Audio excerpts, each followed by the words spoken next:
Pessoal, eu sou o Guilherme Paganotti, cirurgião de coluna aqui da Clínica Colunar. E hoje estou com o Bruno Motter, também cirurgião de coluna aqui da clínica, e a gente vai falar um pouquinho a respeito desse nosso livro aqui. 100 perguntas e respostas sobre hérnia de disco.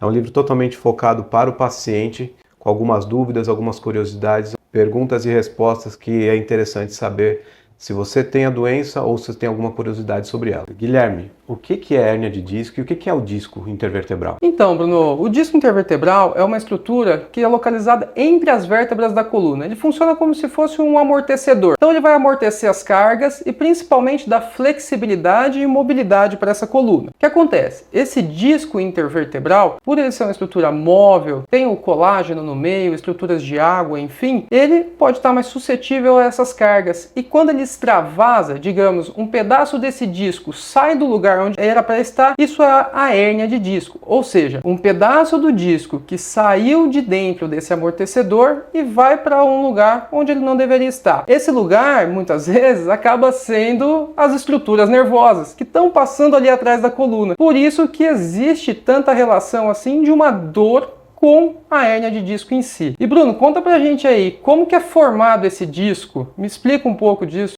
O disco, você tem que pensar ele numa estrutura, que nem você falou, de amortecimento. Então ele é composto por 3 partes principais. A placa terminal, que é o contato entre as duas vértebras, o ânulo fibroso e o núcleo pulposo. Ele é basicamente formado de colágeno, água, ácido hialurônico. A parte mais central, que é o ânulo fibroso, ele é formado de colágeno tipo 1, ácido hialurônico, mas 85% dele é água. Por isso que ele é mais fluido, ele é mais mole, é onde faz realmente o amortecimento. O ânulo fibroso é feito basicamente de colágeno tipo 1, todo entrelaçado. E é por entre essas fibras entrelaçadas, quando começa a degenerar o disco, que a hérnia acaba saindo. E a placa terminal, que é o que tem o contato, é a parte mais rígida, ela é feita por tecido condral. Todo mundo fala sobre tem cifose, tem escoliose. Como são as curvaturas normais da coluna?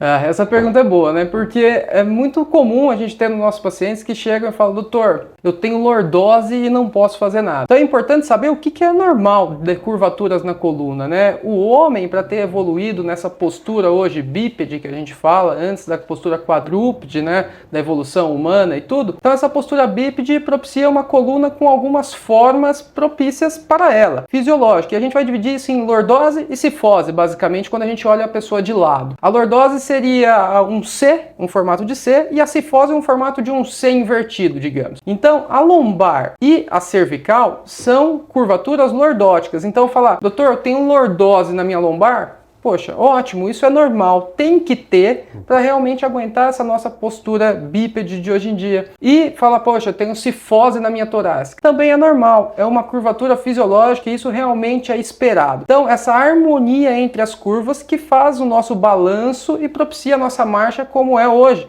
andando como uma forma bípede, né? Então acho que isso é bastante interessante e é legal da gente sempre frisar e explicar bem, para não entender que isso é uma doença em si. Explica pra gente o que são os nervos na coluna e qual que é essa relação dos nervos com a coluna, por que dá tanto problema? O nervo basicamente vai ser a estrutura que vai conectar a gente com o meio externo. É uma das estruturas mais nobres do corpo. Saindo do cérebro, vai passando pela coluna, saindo por entre os forames intervertebrais, que é a estrutura que tem entre uma vértebra e outra, para fazer a função tanto de motor quanto de sensibilidade. E qual que é a conexão disso com as dores que tem na coluna? Como essa estrutura do disco está sempre muito próximo desse tecido neural, toda vez que existe um abaulamento, um extravasamento, alguma coisa que aumente o volume e aperta essa estrutura nervosa, ele vai começar a mandar um estímulo inapropriado, que isso pode ser desde uma dor até uma alteração de sensibilidade também, né? Sensibilidade. Formigamento, enfim. E os mais graves geralmente são as alterações motoras, quando você começa a perder força. Quando isso acontece, provavelmente esse nervo já está sendo agredido há algum tempo. Pode acarretar alguma alteração já mais importante, mais grave.